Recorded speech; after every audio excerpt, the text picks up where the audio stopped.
Okay, we might be live with Frances Whitney. We're about to check.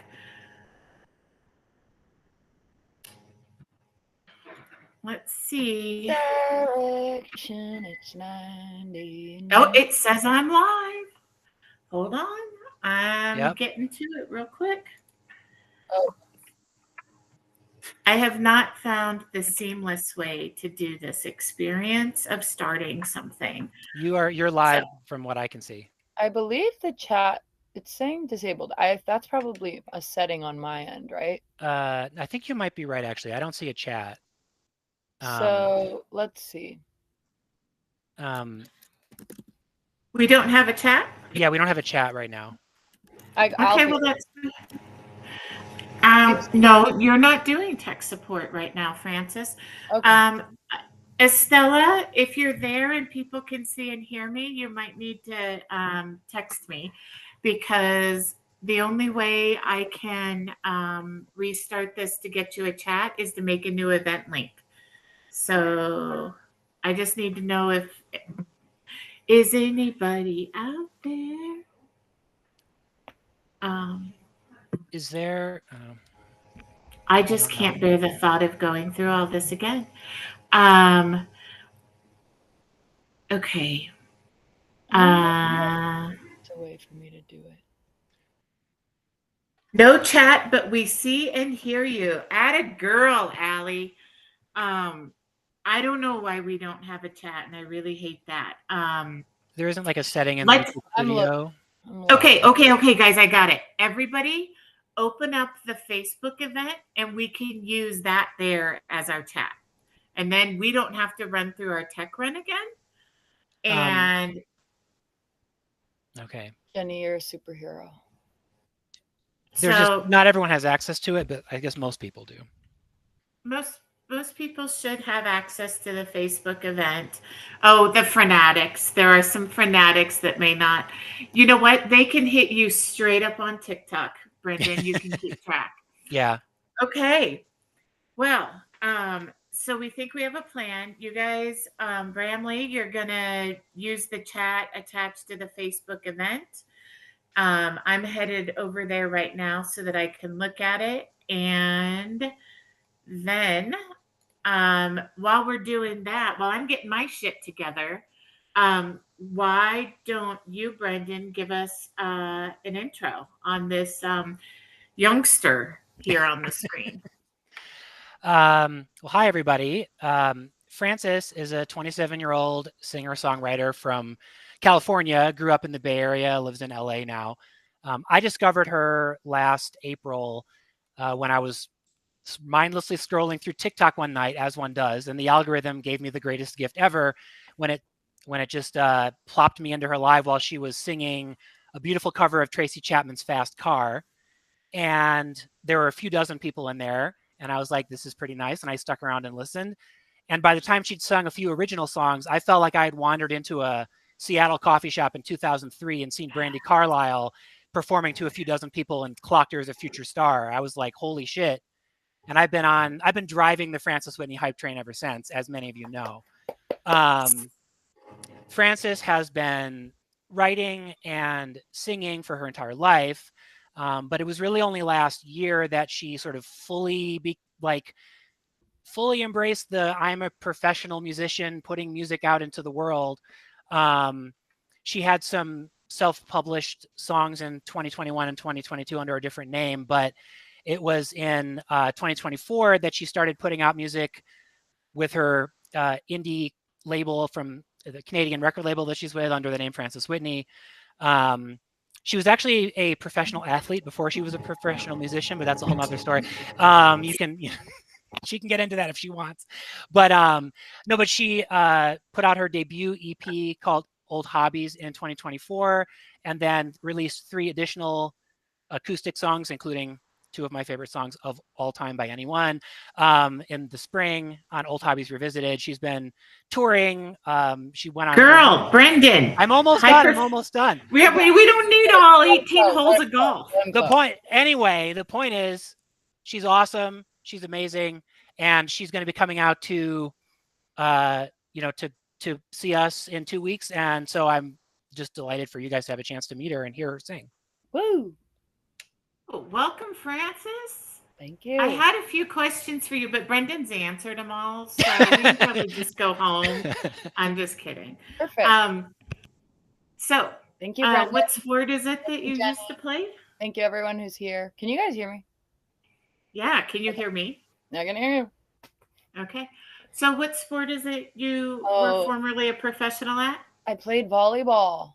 That was like really my life for a decade. And my decision to find my way onto a team overseas. Yes, I played pro, but the caveat I'll provide is that in Europe and South America, Asia, basically everywhere but the States, volleyball is massive. There are pro teams all over, and the way it works economically is that like the big football clubs in many places will subsidize other smaller sports like handball and water polo. So it is, I suppose, sort of cool, but also it's not impossible to land on a team and play overseas. And interestingly enough, believe it or not, the reason I chose to do that as opposed to the alternative, which at the time was going to be like lock in on a desk job and work in corporate America, was that I knew I would, from a schedule perspective, have a lot of time to write songs. And my schedule was very dominated by school and sports up until that point. So that's why I did it. And yeah, I'll be playing some of the songs I wrote there this weekend and today potentially. And yeah, I lived in Greece for a year, which is really random. We got a lot of people here in the chat with us. Hi, guys. Estella's Thanks for facilitating in Messenger. I can't see any of the chat, so she can't see any of it. We're being high class here. This is amateur hour with Jenny. It's like my own podcast from my own basement, right? If only I were amateur hour would be a good podcast name. And you could have people that are like really good at something but it's not their profession talk about it. Francis, that's a great idea. Write it down for your podcast that you're going to start. I don't write things down. I'm ADHD. Okay. Hope I don't forget. Francis, I'll start a podcast with you in a heartbeat. Yeah, I'm sure you will. I know. Yeah, you don't even have to be there, Francis. I don't know how long it would last. That's true. Every episode will be 4 hours. Okay. Get out of me. All right. I'm not even going to ask you any questions to start with. Let's start out and give these kids a crowd pleaser. Why don't you give us a song? A song? Okay. Let me think what I want to start with. I think I did make her plan this in advance, chat. She just wasn't expecting me to ask for a song so soon.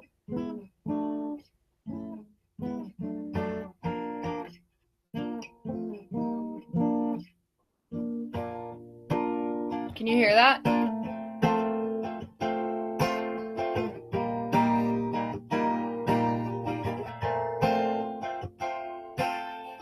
One hour north of the Golden Gate, a borrowed car led foot 2 lanes, and I think I'm finally learning now that no good love tastes like pain, and losing yourself's not a price worth paying. Don't know when, but I'll get there somehow. I'm getting out of the business of missing you, weighing me down. The night tires out, and I knew by the light of the morning, honey, you were just something I wanted. A little bored, a little blue when I'm untethered. The road is lonely, but it goes on forever. This is where I ask audiences if anyone's been fired recently. So, shout it out in the chat. Happens to the best of us. Lost my job on a random Friday, went too far, doing things my way, but I think I'm better off. finding ways to make a little money. Nothing pays better than doing what you love, and I'm sure I'll figure it out somehow. I'm getting out of the business of missing what's weighing me down.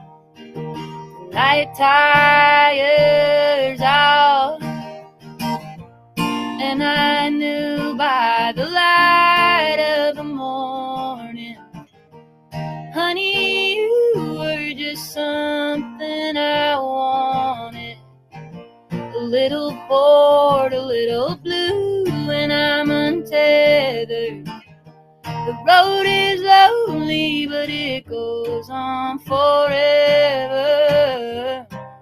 A quiet house is a gut check, just me and my breath. Took a lifetime tuning my compass. It's harder learning to trust it. Falling asleep in my old bed, just me and my head. At the start, the sheets burn coldest, but next comes the warming. And I knew by the light of the morning, honey, you were just something I wanted. A little bored, a little blue, and I'm untethered. The road is lonely, but it goes on forever. And I knew by the light of the morning, honey, you were just something I wanted.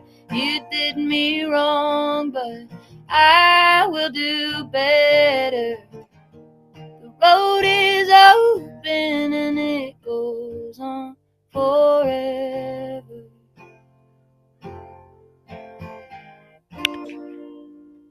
Thank you. Oh, they liked it. I knew that one. I might be the only Frances Whitney fan who had a Frances Whitney bracelet before I'd ever even heard a single song. Honestly, So, the way Brendan and my mother, who's been at a lot of shows, make bracelets, I don't think you're alone in that. I think there are a lot of people in the world who actually have no idea who I am who randomly have a bracelet. My mom That's is just- cab drivers. So, I was just watching something. Oh, maybe it was a TikTok of like how somebody was punishing their ex. Was they got a keychain? They ordered like 300. It was definitely a TikTok. They had like 300 keychains, and they wrote their ex's number on each one with just a random key and dropped them all over the city. So their ex would have to get constant phone calls of like, "Hey, we found this." oh my God, that's diabolical. Um, I love it. So I'm just like, I was like, I can hear Brendan being like, "Oh my God, I'm gonna just drop Frances Whitney bracelets everywhere I go." With a QR code. I mean, this is the collection that I've got so far for Red Rocks, and there's going to be even more. So yeah, a trail through the forest of Frances Whitney's. It'll be like again TikTok, the memes where you were like how you find your girlfriend and you lay out a stream of carabiners and trail mix, and lost puppies.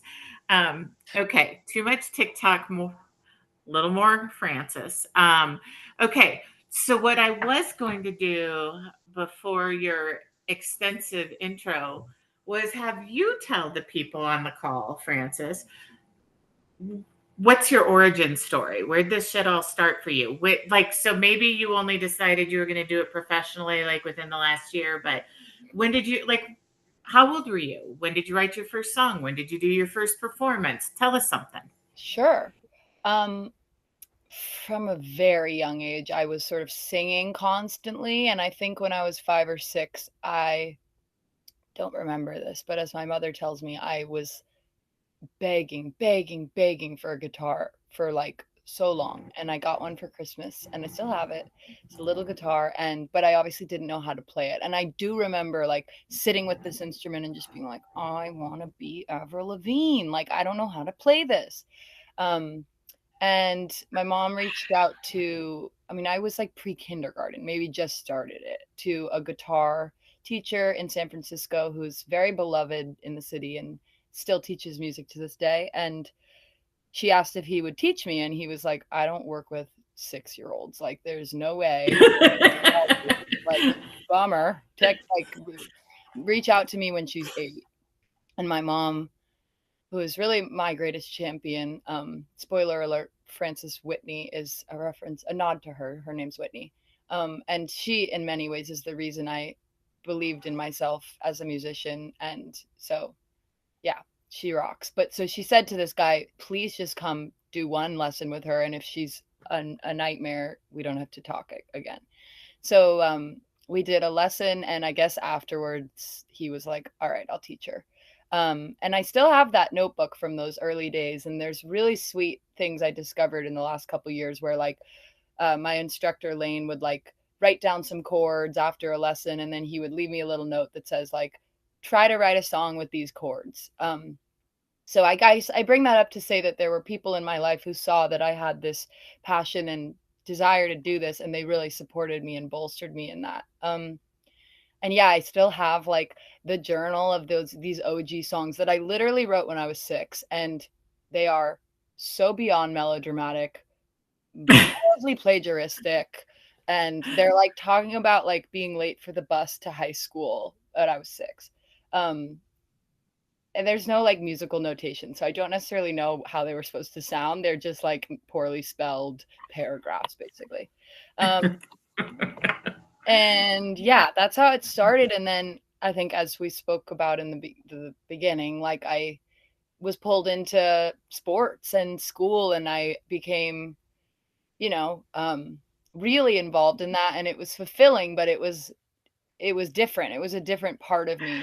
And songwriting then for over a decade became this thing that I went to in my bedroom when I needed to process something, whether it's like 12-year-old yearning or, Okay. So it was all stuff in the background, but you didn't do I anything. think I So had a lot of, what's your first public performance? In the basement in Denver when I saw you a few not weeks quite. ago? I was in a band as a part of the like music school I was in, and we only sang covers, but we did like, it was really cool. It was like every month was a different theme. So there was like a Motown theme, and I sang Let's Get It On by Marvin Gaye when I was 7, which was not a big deal.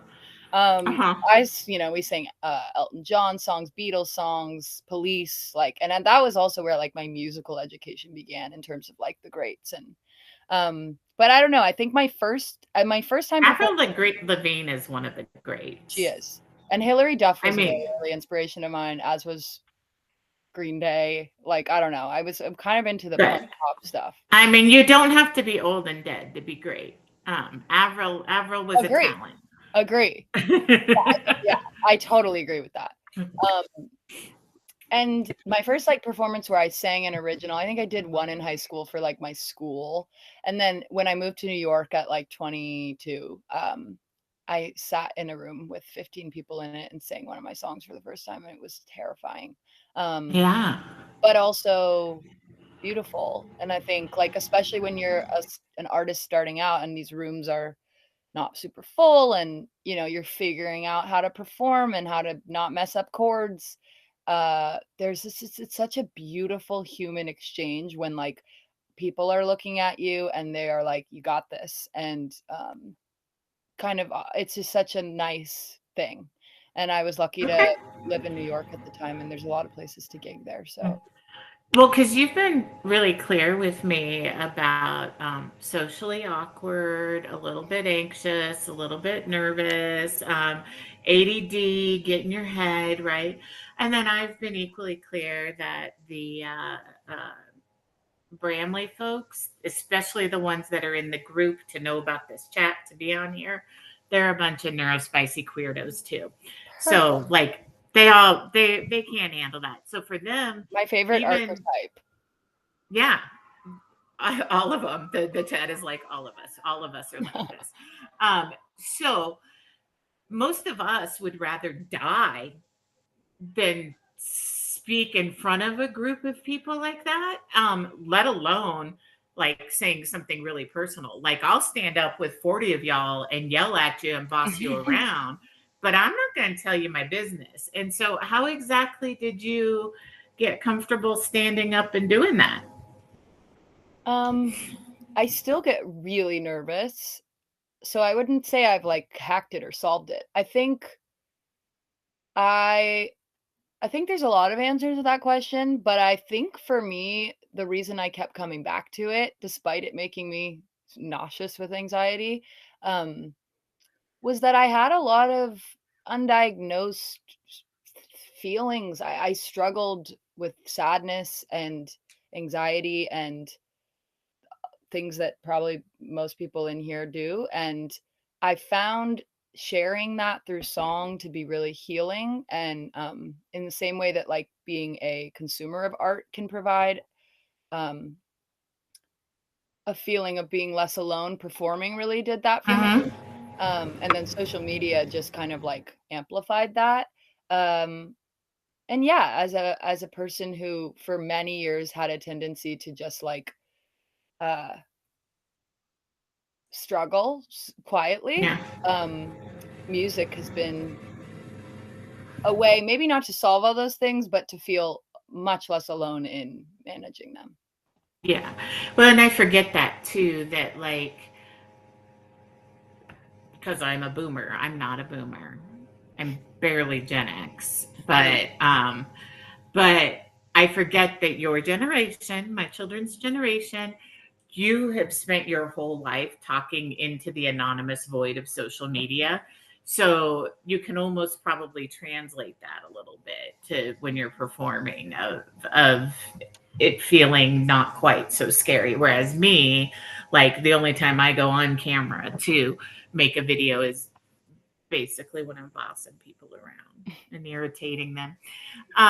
Anywho, Yeah, but there's such a to your point, like being on a stage and like looking into people's eyes and having this like moment of like you're offering me goodwill by sitting here and listening to this and I'm being vulnerable. It's a really beautiful exchange that I think is one of the most powerful things there is. Live music is like everything. So what were you just picturing when you were describing the beautiful exchange? Because I could see you. I could it's see you funny. kind of look off and think of one. What's a moment like that? Have you done that with Brendan? Oh, have we stared into each other's eyes? Probably. Did you?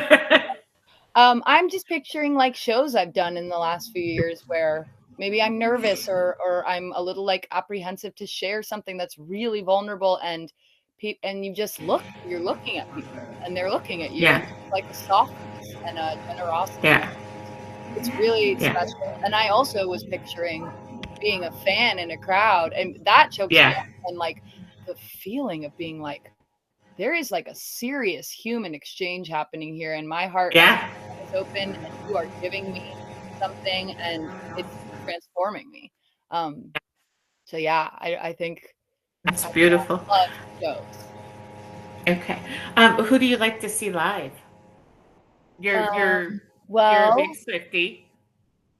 yeah, I was able to go to the Eras tour thanks exclusively to my big sister who like got in a queue in a way that someone who's disorganized like me never would have. And that was like a way more emotional experience than I had expected it to be. I saw Elton with my mom at a festival called Outside Lands in San Francisco, and my mom and I were GA and we waited all day to hold our spots. I think we might have peed in like a bottle to like maintain our That position. that is much more complicated as a female to do. Maybe we just peed on Um, the ground. I don't know. But I grew up singing Elton with her, and it was beautiful. And I saw Phoebe Bridgers, Forest Hills. That was crazy. I saw Green Day recently, and Green Day was like my first ever rock concert, and that was a crazy experience of being 27 and actually quite literally transporting to the body of an 8-year-old and having the same exact emotions watching them fucking shred with their eyeliner and their kicks and being like, I want to do that. Um, Frances, didn't you go to Joni Jam with your I mom and did. your Brandy? Well, I was going to talk about that Oh, later. sorry.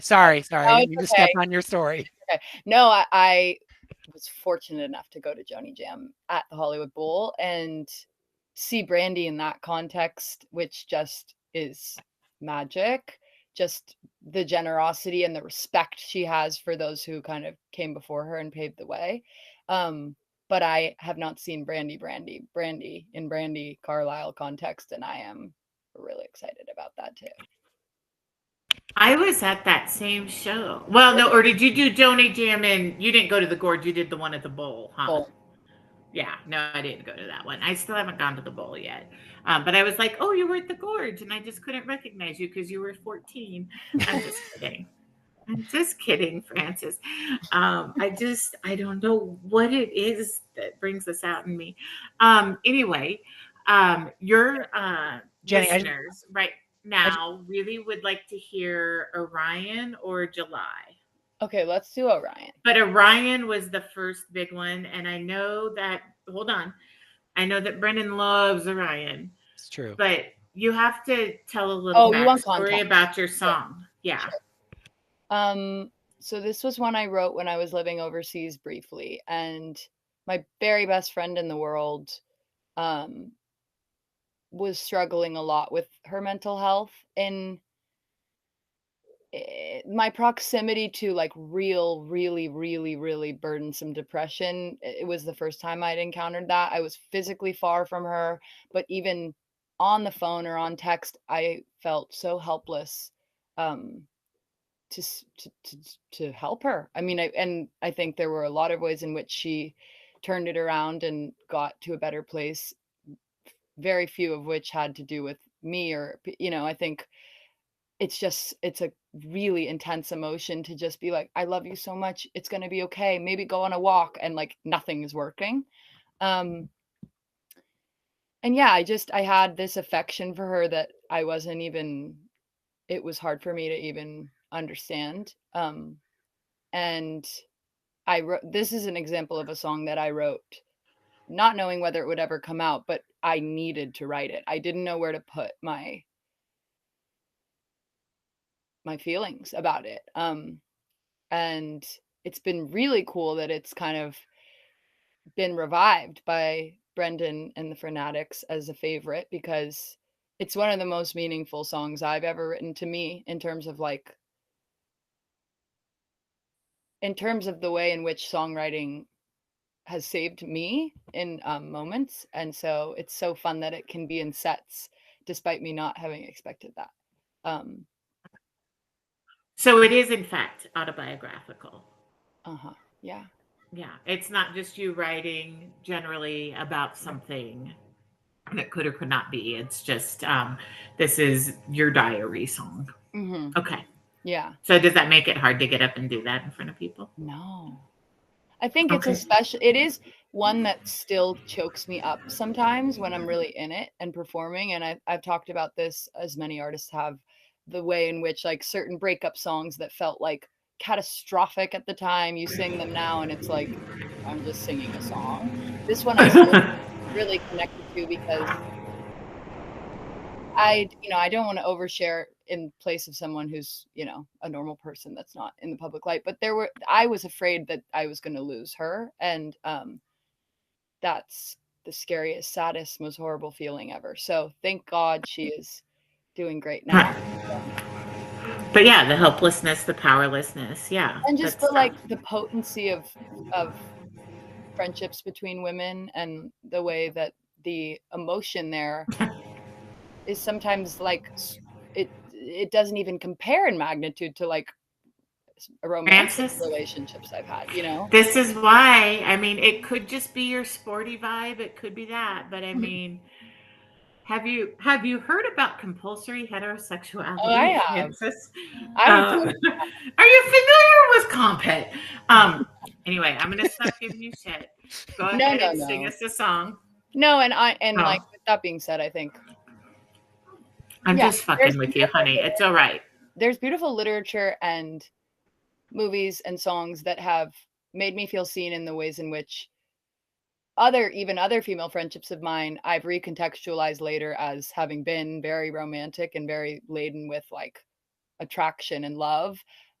but then it was the way it was manifesting at the time was like possessiveness and jealousy and angst and frustration and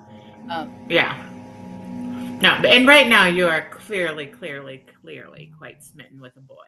So I am smitten with a long-haired boy who sings his guitar. That's all right.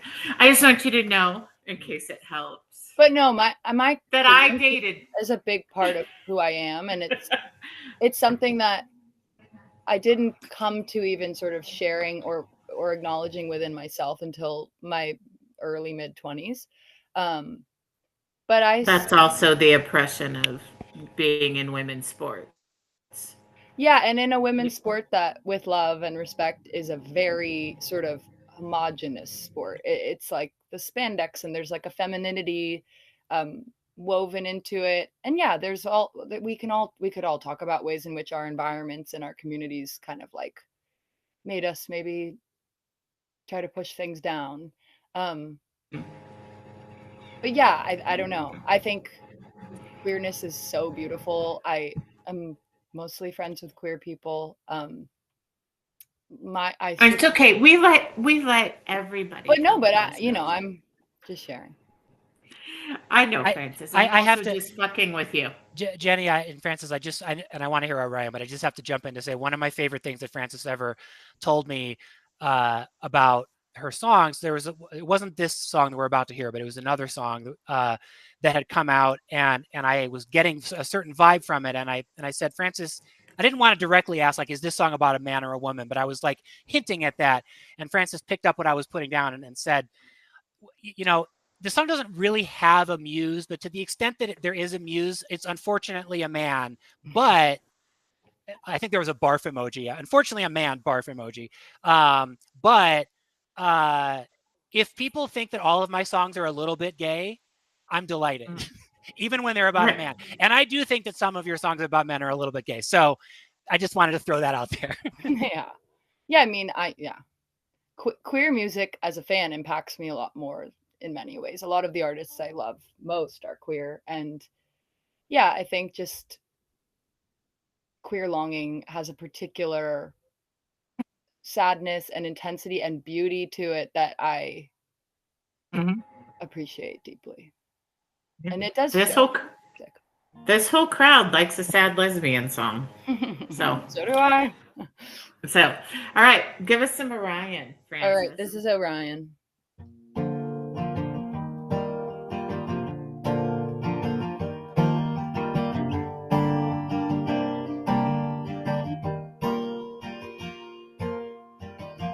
She said the meds ain't doing their job and that she's miserable.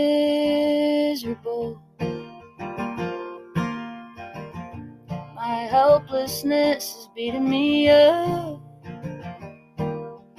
Black and blue, borderline physical. Her smile in this photo on my lap makes me ache. I sit and picture myself turning into her driveway. I'll bring the sixer. She rolls the J. Said I love you in every way, but she doesn't believe me. I would fly to LA when her mind runs to that dark place. I beg, don't go.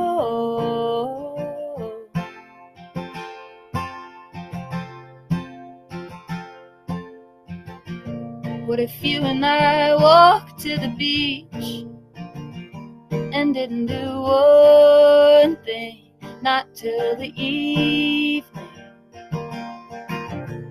Would your brain give you a reprieve if we swim in the ocean and were mean to our guy friends? Like when we were teens, say the word and I'll do my best. I'll lay in your bed and stroke your head, and you can borrow my polka dot dress. said I love you in every way, but she doesn't believe me. I would fly to LA when her mind runs to that dark place. I beg, don't go.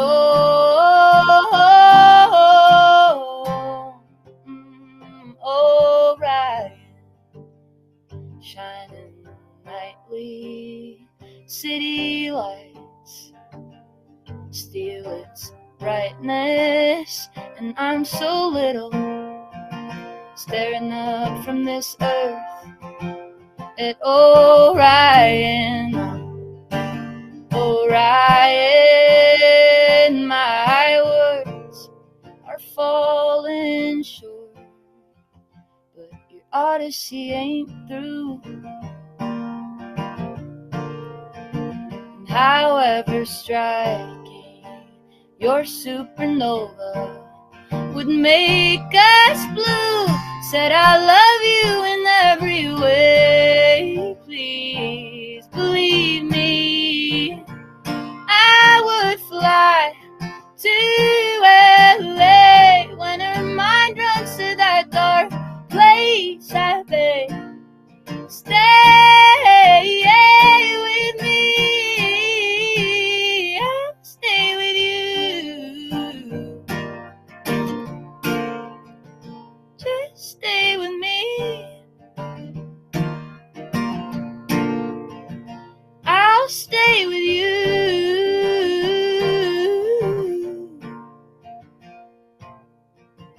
Just stay with me.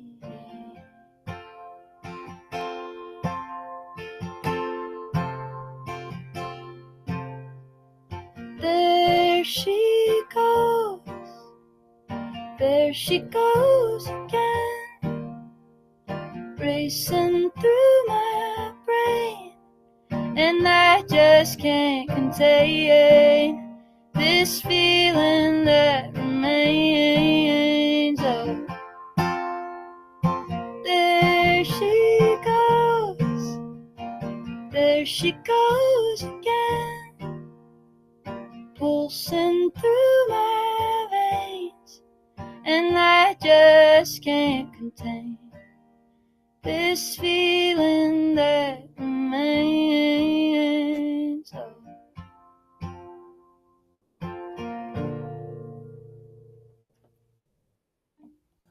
Thank you. They liked it. Cool. They said, nice cover transition, and honestly life-changing, and yay. So, doesn't it feel like you were there? The way I read it with such feeling. Saying it to me, it feels like they're whispering. Have you been to Red Rocks before, Francis? Have you seen it? I mean, I've seen videos. So you haven't even like done a drive-by in Denver? Never. Okay, so you have no idea. Very Okay, excited. cool. So that's exciting. It's too bad you're not coming in a day earlier, because I'm going to take Autumn over on Thursday morning so that she can see it kind of empty. But by the time you get here, you're just going to go. You're going to see it when you see it with everybody else. It's going to be lesbian church already by the time you see it. Woo-woo. But it's funny because we say that. We're always like, oh my God, it's so queer. And it's not so much that it's exclusively queer, because like if I'm looking around, quite a lot of people around me are straight folks and married folks or heterosexually married folks. And the reality is it's less that it's lesbian church and more that it's an environment that decenters men for me. And so that it's really just about celebrating those female relationships and not about tending to men. So anyway, it's nice. But you've seen Brandy live. You haven't been to Red Rocks before, so that'll be cool to look at and hear. We'll have to see if we can find a time to get you over there when it's not pure chaos to experience it. What are you looking forward to? Oh my God. Because this unfolded kind of strangely, right? Like Somebody gives me a bracelet. I show up in this dark room. You're singing. I talk to your mom. Next thing you know, you're coming to Colorado. Oh, yeah. I mean, it didn't feel strange to me, but I am just so honored to be included. I think what I'm most excited for, and this has to do with my past as an athlete and whatever. I feel like for much of my life I was starved is an extreme word, but I didn't have community around music really. A little bit here and there, but I think I didn't have it so much that I didn't know how badly I needed it and wanted it. And as a artist that's trying to get their career off the ground, there's a lot of stress that comes with that. And I think this summer has been challenging for me in terms of like figuring out how to do this and what comes next. And so I am just selfishly so excited to be around musicians and music lovers that are, yes, gathering around a thing and it's structured, but also are just like, whatever goes, let's play songs, let's sing together, let's hop in and join and do harmonies on this. Like that is what I have wanted to be around my whole life, and I'm finding it more and more now that this is what I do. But I really can't wait for that, and just to meet everyone and to hang and to geek out about music we love and songs we love and artists we love, and Brandy. And I already said it, but I'm just really, I cannot believe I get to see Brandy at Red Rocks. I'm really, really You're going to see her twice. I know, it's really crazy. It's crazy. And so one of the things that's cool is even when she repeats songs, she kind of changes phrasing or stuff. So you don't ever get the same thing twice. So that's pretty Which cool. I love, because that's kind of uh-huh. Some artists will just stick directly to a set list or like even just the vocal melodies in a recording. But there's something so special when there feels like there's a magic in like the spontaneity. Yeah. I can't wait and to like hear the afterwards because I don't know. It's when you talk about those moments. I love when people are discovering it for the first time. So I was not a music person. I was not like heavily in love with everybody. But then there was like, I don't think you were born yet. No, you were. It's just so fun to fuck with you because you always react. Anyway, um, so, um, but I heard this song like in 2005 as I'm driving on the car radio, pre-satellite. Like you had to go to station logs and look things up. You had to be able to hum a tune. I couldn't hum a tune. I was just like trying to tell my wife this song, and this girl does this thing in her mouth, and it just breaks apart. Well, so that I could describe to my wife the song that I had heard. Yeah. And I was like, I don't know. She just did this thing and it just like, and everything breaks open. She's like, you're going to have to give me more than that. And we did eventually figure it out. And then I went to a live show afterwards. And I had been to live concerts and they were just usually, I was a reluctant +1. Like, I don't love the Indigo Girls. You don't love what? The Indigo Girls. Okay. I know. Not a big fan of Melissa. Shame. Not a big fan of Melissa Etheridge, you know? I mean, shame. So, it's embarrassing. I know it's hard for people. But so, I'd been to other concerts and it was only seeing Brandy live where what I saw there was so different and at the same time the same as what I heard on the radio. And so like you're talking about like creating those moments and things like that. My obsessive fandom began exclusively with Brandy, has rarely extended further, and yet here I am running these these gracious live streams that you and other people are doing for us. But like I'm getting into music in a way that people think I know more than I do, and I don't. I just have one fandom, and it was Brandy. But it sounds like, in general, you have a few. I lost the plot, but your original fanatics said hi to. Hi. Yeah, They're in the chat. the OG Fanatics. By the way, for people watching on YouTube who didn't hear this, there's no, as you can see, there's no comments, no chat on YouTube, which was just a tech issue. But if you go over to the Bramily Red Rocks Facebook group, we're chatting in the live stream thing. Yeah. So. Yeah. But no, you were talking about how you just like to be in a community and geeking out with all these people. I like when you guys are all together and all of a sudden there's just singing and music happening around me and what you guys just sound like when you're just fucking around. That's part of why I end up with all these people in my house. So I think you're going to love a lot of aspects of this weekend. I can't Francis. wait. I'm so excited. And then you're going to do a whole live performance for folks with Autumn on Saturday night because, again, the Bramley needs a place to gather. Your fanatics need to meet each other. So it's going to be a good time. And let's see. Do you want to give us another song? We Still Have July song? Oh, are we doing We Still Have July? Well, it has been requested. I can do it. I'll do it. I mean, okay, well, wait a minute. What was that about? Like, is that not a fun? Is that a? Oh no, I just had prepare. Well, I can play Still Have July. I just had a list of what I will happily do it. Do what you want, Francis. Don't let your fans boss you around. No, let us boss you around. Just kidding. So I don't feel that they're bossing me around. Okay.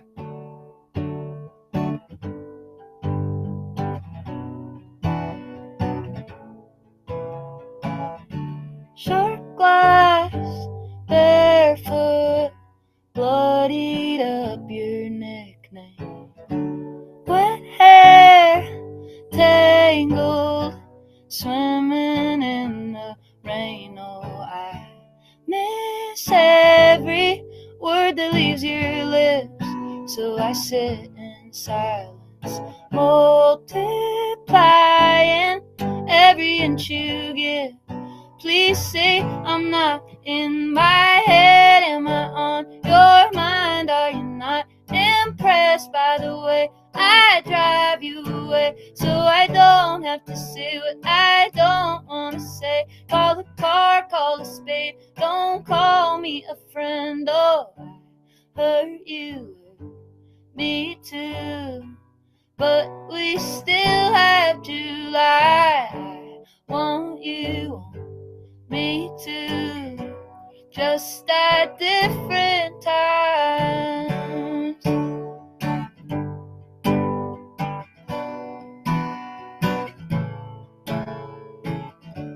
Try hard, play coy, Laurel Canyon fanboy. You're not sly, but you're not mine. We're choking on goodbye. Oh, I miss every word that leaves your lips. So I sit in silence, multiplying every inch you give. There's no way it's in my head. Am I on your mind? Are you not impressed by the way I drive you away? So I don't have to say what I don't want to say. Call a car, call a spade. Don't call me a friend. Oh, I hurt you, me too. But we still have July. I want you, me too, just at different times.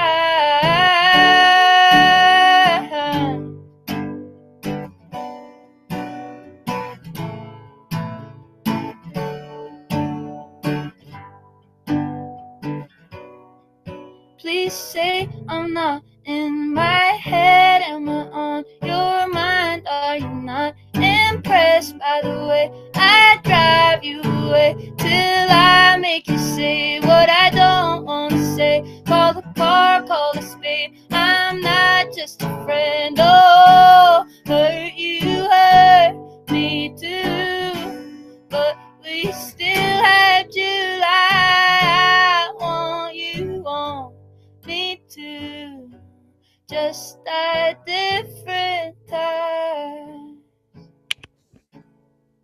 just have to brag. I have to flex for a second because when I first heard Frances sing that song on a live, and I was sitting here in this very spot jamming along by myself, but we still have July, and I messaged her afterwards, and I was like, Frances, this is going to be your best sing along song once, like, because it wasn't even out yet at that time, but I was like, once it's out and people know the words and you're touring, like, this song is going to be so fun live because it's so fun to sing along with.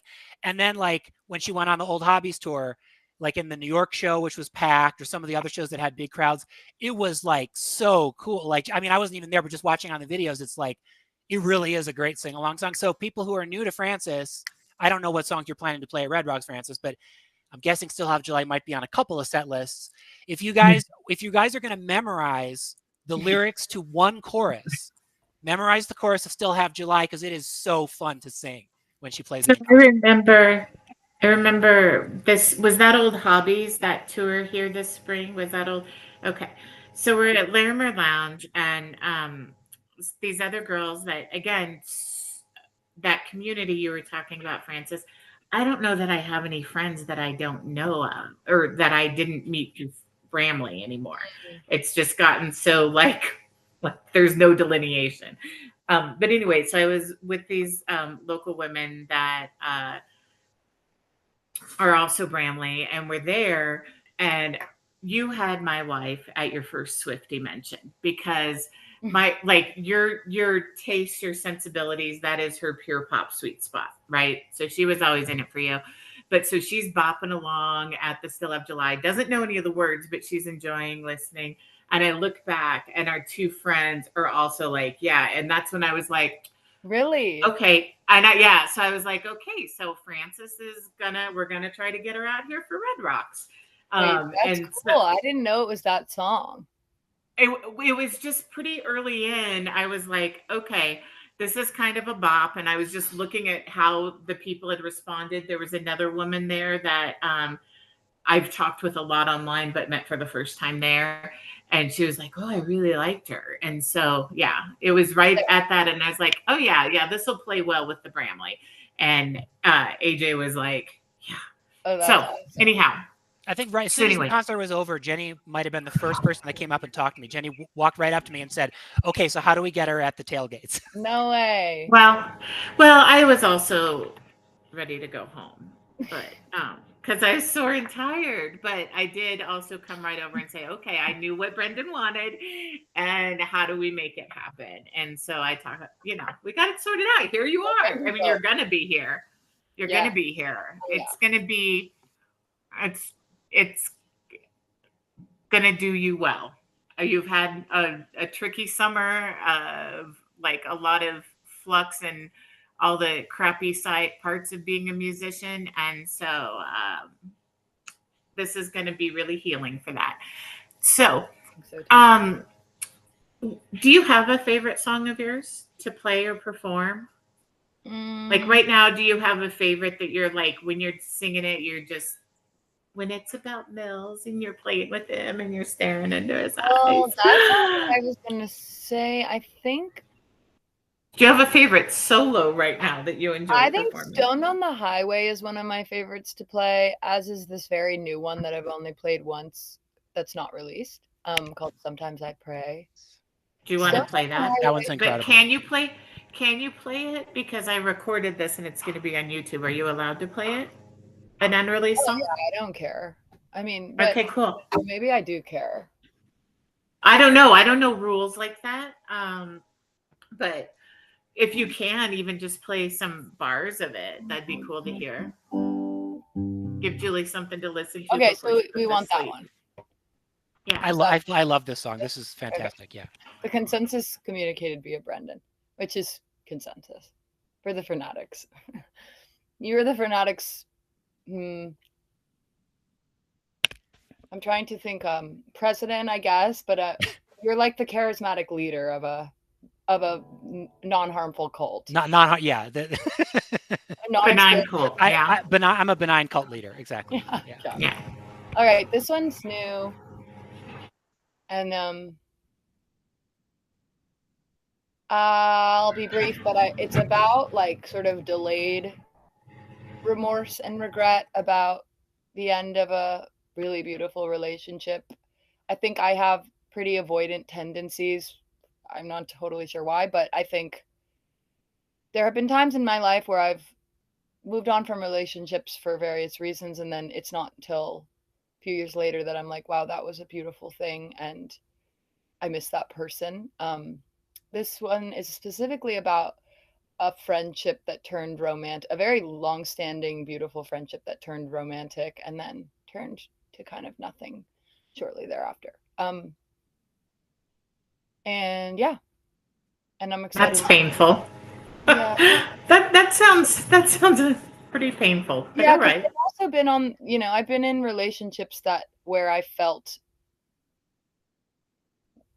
victimized by really bad treatment, and I've written a lot about that relationship in particular, and it's a different kind of pain. I think feeling disappointed or let down or hurt or manipulated by someone is awful. I mean, it's awful, but sitting with yourself 2 years later and being like, I could have handled this differently, or maybe I could still be friends with that person, but we're not, is Do you offer yourself grace with that? Because that's literally part of human existence is wishing you had done something differently.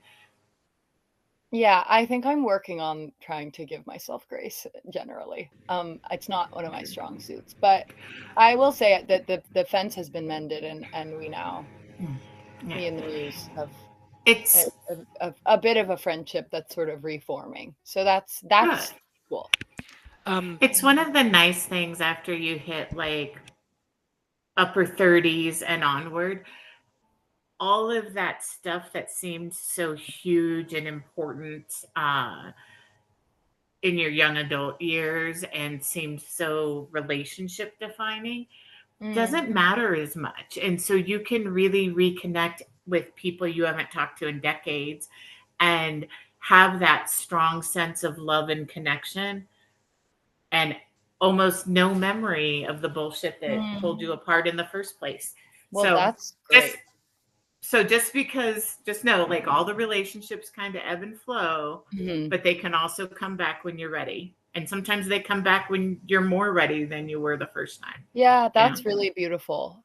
I think, it's also there's a particular flavor to these kinds of early 20s relationships, and I think I've struggled a lot with like being able to discern the difference between deep platonic affection and romantic affection and lust and all these it's like you're so young and you're just feeling things and you don't know, and I think I'm fortunate in this case to be speaking about someone who has a lot of forgiveness and love in their heart, and I know that's just not always the case. You could be sorry for something or how a relationship ended or whatever, and that person doesn't owe you their forgiveness, but in this case, I know somebody who wrote a whole album about that. By the way, I forgive you. I don't know how into the Bramley fandom you are, but I would never make you own up to that on camera because you're going to be in deep in a minute. no, I love Um, Brandy. um. Anyway, go ahead and give us this song. Okay. Can you guys hear that? Yeah.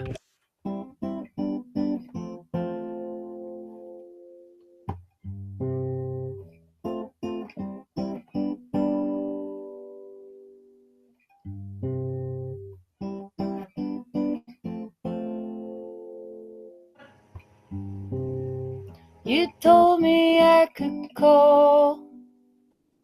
I'm afraid I'd have nothing to say. But sometimes I pray she loves you in a way I couldn't have. Oh, even if I stay. Sometimes I pray someday I'll be okay. But if you couldn't save me, maybe I can't be saved. I'm not brave enough to call So I'll speak to you in song, and we can talk about it all. Or we can talk like we're still young, about driving down the one before the damage had been done. Tell me about London in the fall, and how it wasn't all my fault, but sometimes it's someone's fault. So I learned to stay away. You told me I could call, but sometimes I pray.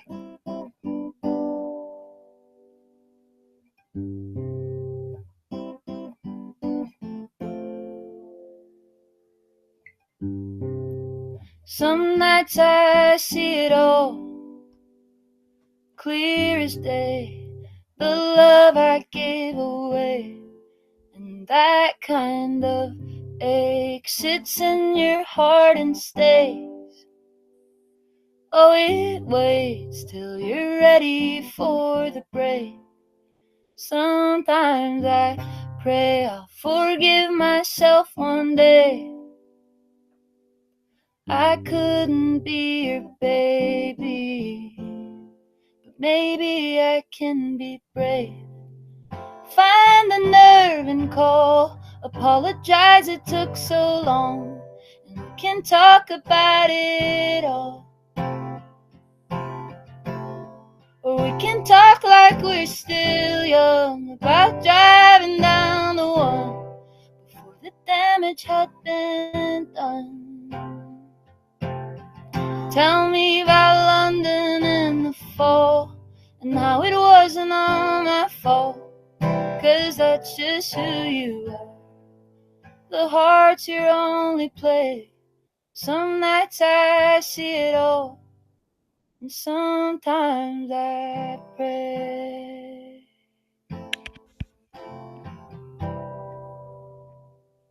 Yeah. Yeah, you're gonna sing that when you're here. Not just at the Saturday night show when other people might not be able to hear it, but definitely. So we have, I think, 3 that you're gonna do. You're gonna do your Saturday night show, the Saturday tailgate from the back of somebody's truck. I'm not sure whose it'll be. So we're high class like that. Perfect. From the back of somebody's truck in Upper South. And then Brendan's gonna take you away from there to do your Brewability concert. Um, and then Sunday we've got some fan jam in the parking lot. But the next chance people will have to hear the Francis originals will be at Monday morning brunch, when we will all be dragging ass tired. You don't even know. Well, you're still young, but you'll probably be able to you'll probably be showing up all fresh faced and spunky on like 0 hours sleep. So the chat is just emoting about how great that song is, and I couldn't agree more. Like, obviously you. This is like very high praise coming from me, because you know how much I love all of your songs, but I think that might be your best, or one of your best. Like, I cannot wait for that song to be out. For people, that song is called Sometimes I Pray. It's a sequel to a song that is out called Theo's Party. But Francis, I have a question for you about the sort of songwriting in that I've been dying to ask, which is like in the second verse of that song, you go, some nights I see it all clear as day, the love I gave away, and that kind of ache sits in your heart and stays. Oh, it waits till you're ready for the break. Sometimes I pray I'll forgive myself someday. Every single syllable it's the same rhyme. It's that A sound. I know. And I have a no. I think it's wonderful, and I have a theory about it, but I'm curious if you did that intentionally, or yeah, I did. Okay. I did that intentionally, and there was a moment when writing the second verse where I thought, am I limiting what I can say here by staying on this A rhyme? But I figured it out. Did you? What did you just say? Wait, hush. So the first verse, I don't know how. Am I limiting myself by staying on the A rhyme? Yeah. So the first verse is like, what the fuck? How does it start? Some nights. Oh, the first verse. Yeah. You told me I could call. I'm afraid I'd have nothing to say. But sometimes I pray. She loves you in a way. So like the majority of that verse is rhyming words that have the A sound. Pray, stay, whatever, someday. And then I was Oh, writing the second verse, and I was like, I want to stick with the A rhyme so that like pray hits as hard as it can when it returns. And but there's only so many words that rhyme with A. So there was a right. moment where I was like, maybe I couldn't understand what you were describing, and I was like, I know, I yeah, don't that was understand secret songwriter words. yeah, And so, it's really not that secret. Songwriting is just feeling. The thing for me about it that like struck me, and this is why I'm just curious if like this was kind of what you had in mind or if this is just me making things up, but to me, like the emotion that you're describing in that song, it's such like a heavy feeling that just like won't go away. Like, and the word that came to mind when I thought about that rhyme scheme is it's sort of like relentless. Like you're relentlessly returning to the same vowel sound over and over again, and That's cool. it feels very like reflective of the emotion that you're describing Mm. being this relentless emotion. Like it's like almost like a fixation or a compulsive like loop. Or just yeah, like you just can't escape it. Like you can't Yeah. escape. It's like that, you know, that kind of ache sits in your heart and stays and it waits till you're ready for the break. Like those words say that, but also I feel like the poetry of the song sort of also says that in a That's way. really cool. I wasn't consciously thinking that when I did that, but but yeah, there claim are it also now. ways in which one might unconsciously make a choice creatively or like from a words perspective that like there's a reason why you're making that choice, but you're Right. not aware of it. So that's a really cool interpretation of it. I might have to steal that. Yeah, definitely, Feel free. definitely feel it. He'll write you up some bullets for you to just carry around with you in your phone. Oh, in case someone asks, what was that clever thing you said? Yeah, yeah. Um, so he sent me a long list of questions for you.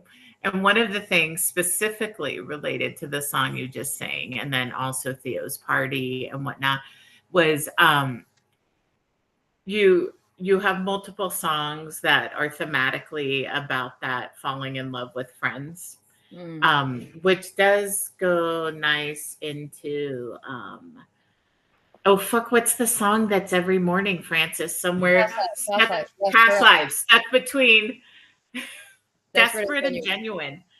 Yeah. So anyway, that's the one my wife does all the time. But that one fits the theme too, which is like what's the line between is this a really intense friendship and is this a relationship? And it seems like you have a lot of opportunities to explore that.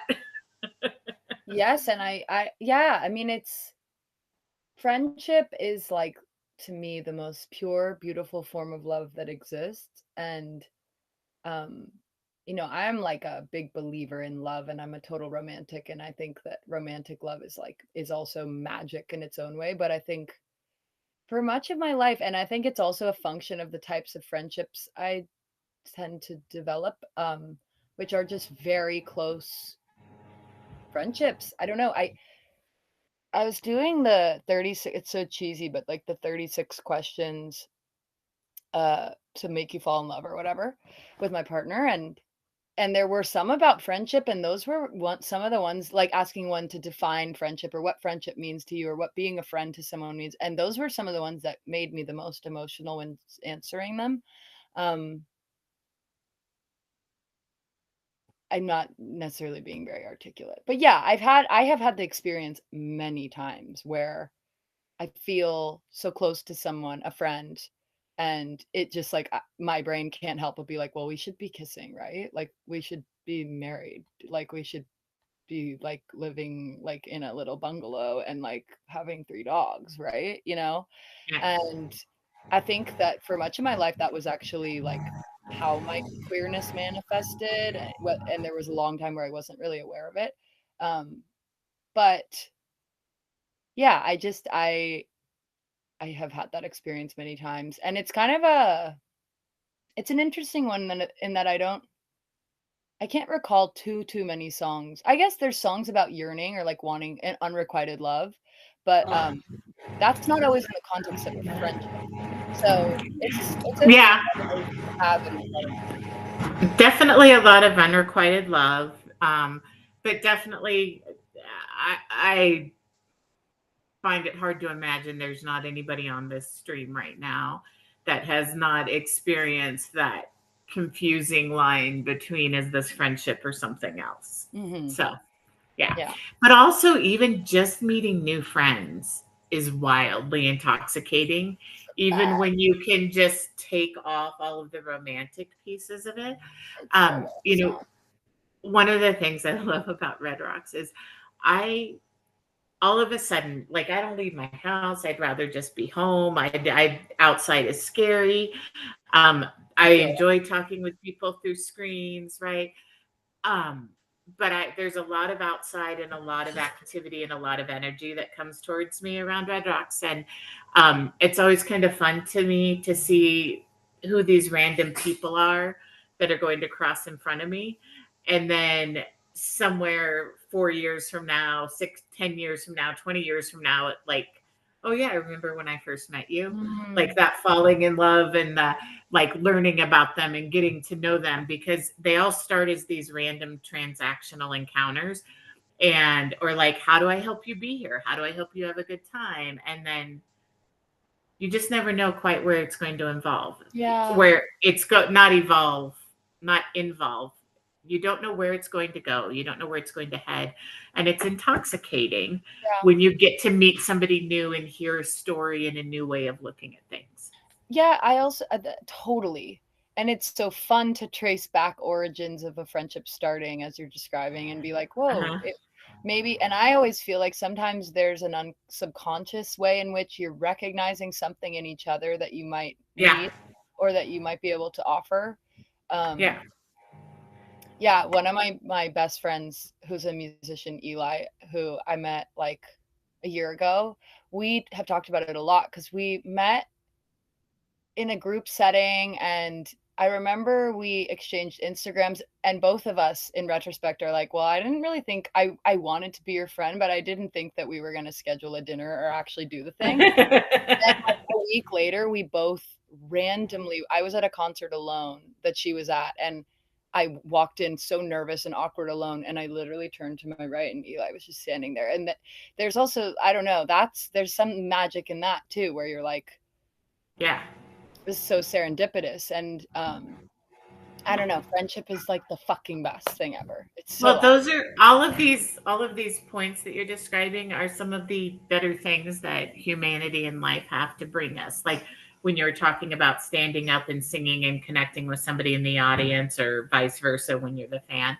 It's all the same thing. And like the more we can create those moments, the easier it is to weather everything else. Well, and it all ties in. It all ties in so well too, because it's like I have so many friends who I've made through through your music, Francis, or through Brandy's music, right? And it's like, and we talk about this all the time of like the invisible strings tying all these things together, as Taylor would say, of like, I found your live on this day, and this other person found my live on this day, and now we're all friends, and like we travel to concerts together and stuff, and it's like it's crazy, like but it's so cool. It's And so music, cool. music is beautiful in how it does that. It is. I used to, yeah. Anyhow, Francis, we've got a little time left. People really want to hear past lives. Okay, I'll do So, that. how about you give us past live, and Can I show I you guys will my have, shirt? yeah. Wait, I know I'm kind of doing a Is it layered a look. raccoon? No, wait, this is maybe weird. Sorry, I didn't think this was. It's a Labrador Retriever. Happiness There is you a go. little... Thanks. Okay, very Okay, interesting. well done.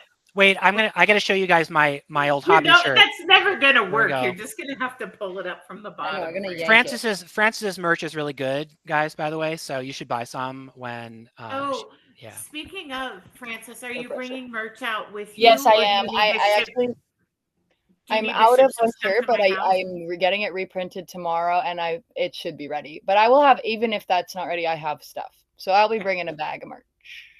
Okay, well, if you need to ship something out, text me and Oh, remind me about that. okay. Because Okay. we Oh, just kind of run everything in and out of my garage. Anyway, okay. give us past lives, and meanwhile, you guys on the stream come up with your best last question for Frances and what her last song is going to be. One sec.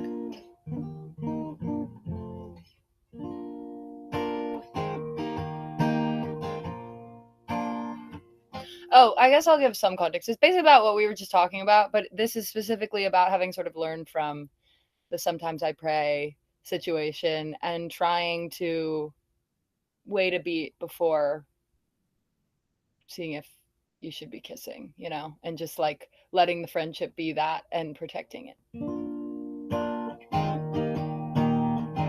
And I guess it's also sort of about that, like, an inexplicable way you feel connected to some people that you haven't known for very long.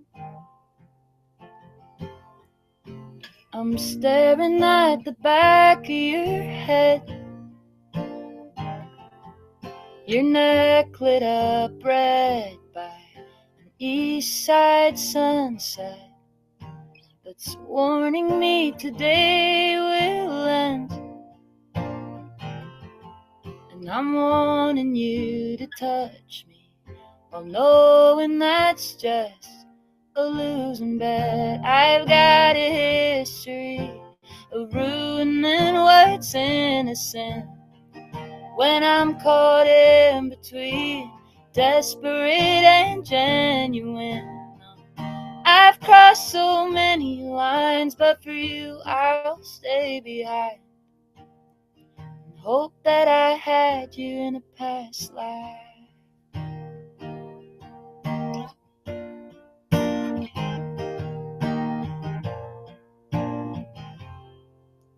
A joker with a poker face caught me off guard. Well, it's fucking inconvenient watching you talk. We play days done. I don't know this one, but soon I will by heart. 'Cause I've got a history of ruining what's innocent when I'm caught in between desperate and genuine. I've crossed so many lines, but for you I'll stay behind. Hope that I had you in a past life. You came to the door, swore I had seen you before. Swear I know you. Sorry, guys, wait. You came to the door, swore I had seen you before. Swear I know you. Swear you know me. Did I lose you? Did you leave me? 'Cause I've got a history of ruining what's innocent when I'm caught in between desperate and genuine. Oh, I've crossed so many lines, but for you I'll stay behind. Hope that I had you in a past life.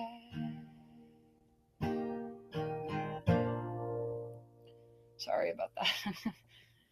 Oh my God, Becky.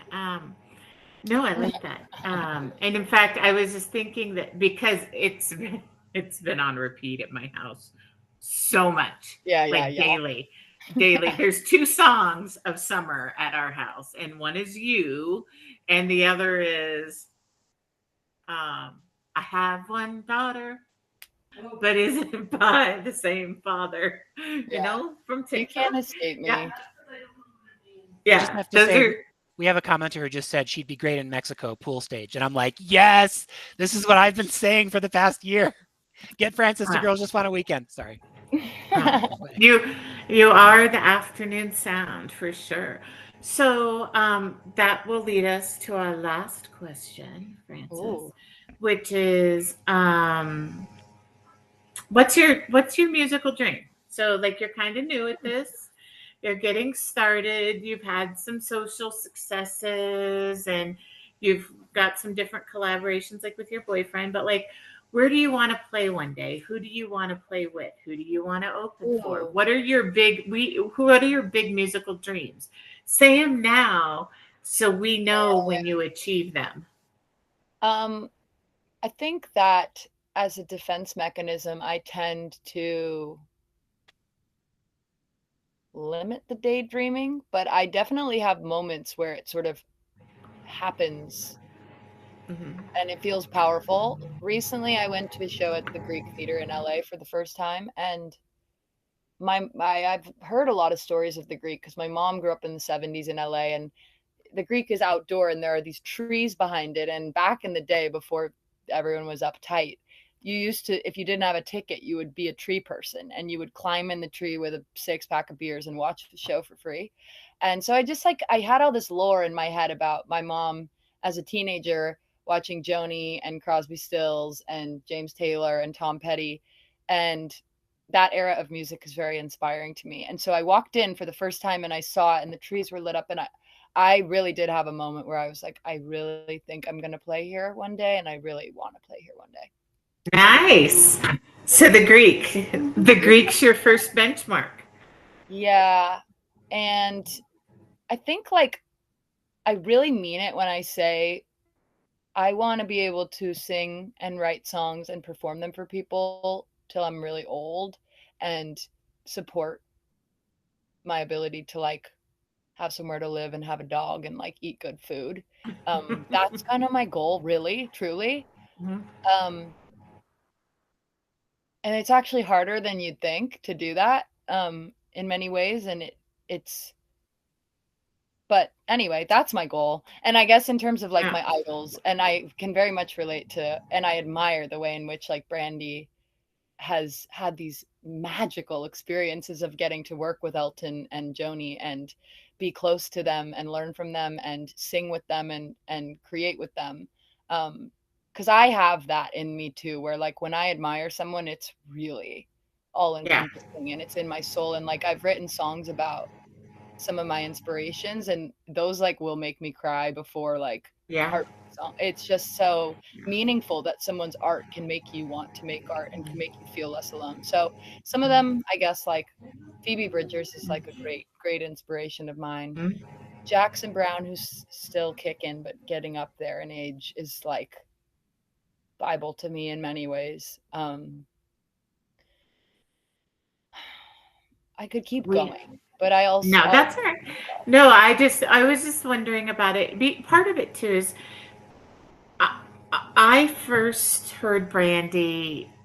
I was probably 29, so a little older than you are now, and she is 5 years younger than me. So she would have been 24 at that time when I first started singing. And I remember literally her coming on stage. And I was thinking about this when you were at Larimer, that, it's just like her little barefoot and her fucking rug in the middle. Like they had no staging or whatever.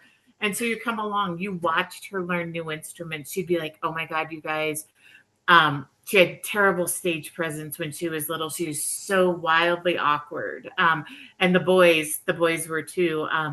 And so you've watched all of this so evolve, and she would tell stories about geeking out over Elton and geeking out over different things. You watch her meet her wife, you watch her get married, we watched her grow up, and we so watched her literally achieve those dreams. And so now that you have said to us something that seems unimaginable to you, which is that you might play at the Greek with, I don't know, ever, just in general, or with yeah. somebody, Phoebe. maybe with Phoebe Bridgers. I mean, I would advocate for some other people too, but it's your dream, not mine. Um, but I'm just saying, like, you've put it out there in the world now, so now we get to see where it goes. Jenny, I just have to say on the topic of the your dream not mine thing, when you ask Francis, what's your dream venue to play at. That question is in fact not directed at me, and I understand that. However, I just wanted to say on the topic of what you were kind of related to what you said about the Greek, Francis, like the night that you played at the Troubadour last year when you were opening for Wasia Project at the Troubadour, I happened to be at Red Rocks that night. I probably told you this, but I happened to be at Red Rocks that night for a show, and I was thinking about you and the fact that you were going to be playing at the Troubadour later that night, and I just had this moment. I had this vision as I'm looking at the Red Rocks stage, and I had just discovered your music like a month earlier. Like this was, right when I had just become a fan. But I was like, she's going to be on that stage one day. Like she's going to be up there in Red Rocks one day. Thank you. And I've been like, I ever since, like I feel it. Like I feel that it's going to happen for you. Maybe opening for Brandy. Maybe. Maybe one day. Maybe one day. I think it's kind of goes without saying, but yeah, when you're starting out and things feel so impossible, it really does mean a lot to have people around you, whether it's family, friends, or fans who, double as friends, believe that and say that, because it starts to chip away at whatever defense mechanisms you have in place and whatever self-doubt that, we all struggle with. And so, yeah, I think it means a lot. Yeah, no, you're gonna get there. You're just it took Brandy like what people consider her breakthrough moment, the Grammys in 2019, and the rest of us had been evangelizing for 15 years, right? And so even this Facebook group, even all this nonsense we do around Red Rocks we were recruiting, man. Yeah. We were, because like if we couldn't sell tickets, then she wouldn't keep coming back to see us. Yeah. So we're like, so awesome. It takes a while, but what being able to support yourself and have basics like health insurance and a dog and food, that'd be great if we can figure out how to make that happen for you. Yeah. So anyhow, I kept talking. No, I got in trouble for picking all your songs for you just now.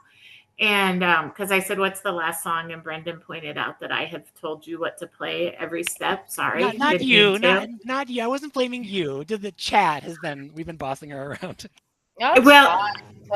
Francis definitely elicits a very parental aspect of me that I'm really trying hard to work about. But yes, I do feel like I have to direct you through everything because in whatever way you're reminding me of my daughter, but that's fine. That's a 7-year-old child. I had a panic about it last night because it was 2 a.m. and I hit my weed pen and I realized that I still haven't renewed my license. And I was like, what is wrong with you? You have been driving with an expired license for so many months. Can you learn how to be an adult? Can you take care of one thing? And I was just doing this thing. That's not helpful talk. No. Yeah. So when I logged onto the DMV, I did it. I submitted it, and then I clicked play on Portlandia, which is sort of random, and it was like a sketch about the DMV, and that's what had prompted it, but I didn't know what they were going to get into. And then the sketch ended, and the whole bit, the joke was like, if you or a loved one is renewing a license, just know that there's help and support out there. Oh my God. A bit about how much of a drag it is to renew your license. And it was this total universe winking at me, being like, girl, no one likes to go to the DMV and renew their license. It's okay. You don't have to hate yourself. Right. More than you do, Right. Yeah. Learning how to let that voice be a prompt for productive action versus shaming and guilting. Really. Yeah. Shaming and guilting, oh my God, what's wrong with you? That's not as helpful as I'm aware of that. I'm working on it. I'm working on it actively. Some people are still working on it and they're a lot older than you. Everybody's working on that. It's true. We definitely don't learn to be nice to ourselves. So since I picked all your other songs for you and you had prepared what you wanted to do, what else do you want to sing? Most of it got crossed off, so no sweat. And I'm always happy to play requests. But I think I'll end with a song called Stoned on the Highway, which means a lot to me, because it speaks to the ways in which music has really changed my life and in some ways saved it. I think I I had slipped into a phase, and I've talked about this at shows, so if you've heard me talk about this, sorry for the redundancy, but several years of just like really intense anxiety, depression, and generally just apathy towards everything, including my relationships, my family, my job at the time. And I just like didn't have a lot of fight in me, and it was really scary. Um, and this is a song about like a very specific moment after I had really committed to music and was starting to put music out and play shows and feeling so fulfilled and lucky to be doing that. A moment where I was like, oh, whoa, I really care about my future and my health and my well being. Uh, and it almost like took that moment to realize how little I had cared for a while. Um, so this is Stone on the Highway, and it's a very personal song, but I think doubles as a thank you to anyone who's listened to my music or come to a show and is allowing me to pursue this dream.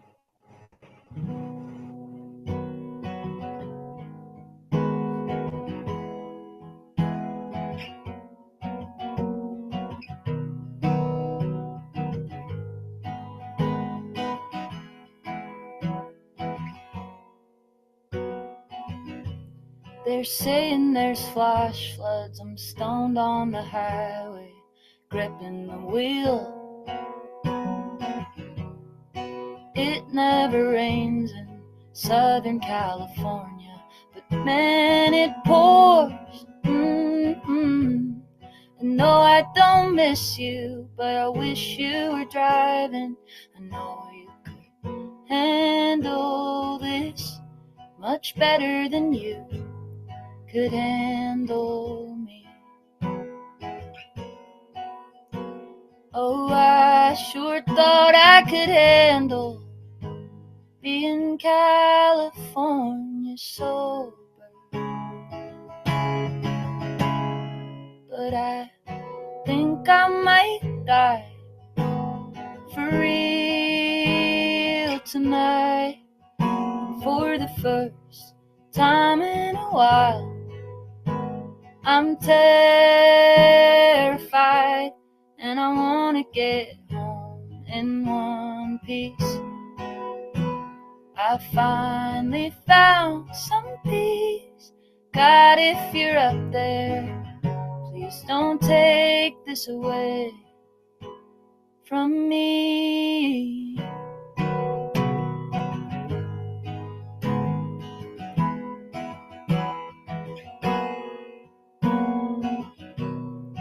Basically swimming, only 6 minutes till it's done. Jackson Brown singing keeps the wheels spinning. Made it to the one. Looking for an answer, for a dancer in 1974. Walk through the front door, collapse on the floor. What a gift it would be to get older, wrinkled and gray when it's all over. Whoa, whoa, whoa, I thought I might die for real tonight. For the first time in a while, I was terrified that I wouldn't get home in one piece. I finally found some peace in what I've got down here. It's worth it to me.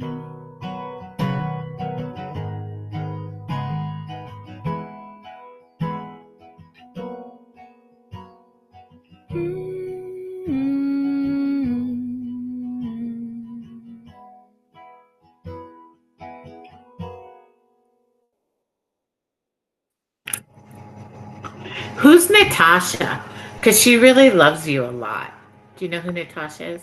Oh, Natasha is one of our fanatics. Natasha's Fanatic. local fanatic. Yep. Oh, okay. She loves you. She's really Thank you, excited that you Natasha. got to that song. So anyway, I just realized, and it cracked me up because I also had to take a weed gummy because my back hurts. But you flipped your hair up so that instead of your bangs falling forward, they were off to the side, and I was like, "Oh my God, you and Brandy have the same haircut right now." Wait, literally. But I need to Yeah, so you need to look at some really just fuck with the kids, right? So look at some photos, get yourself go lean a little Andro into that cup, Okay, I can do that. and it'll make the old ladies that need bifocals do double takes. Okay. Noted. Okay. Brennan, lead us out. Oh boy, I wasn't. Frances has to go get her pictures taken. Yes. What a drag. It's okay. Part of it. I mean, I just I'll say that people who are watching who haven't seen Frances live yet, that you saw a little taste of it today. But like her concerts, her live performances are unbelievably good. Like they are better than you would think it's possible for like just a quote girl with a guitar act to be. Yeah. Yeah. And like I've seen her in concert 5 times in 5 different cities, 3 different time zones, 2 different countries. So I know of what I speak. And she never effing misses. Never. Yeah. Every single performance is just mwah. Thank So you. absolutely No, go see her while she's in town. You won't. And bring all your friends and like do what I do, like spread the word, spread the gospel of the fanatics, and get people to come out and see her because they'll be blown away. Thank you, Brendan. And thank you, Jenny. And I can't wait to Yeah. meet everyone. All right. We'll see you soon. Thanks, everybody. Thanks for joining and Good night. watching. See you soon. Bye. Bye.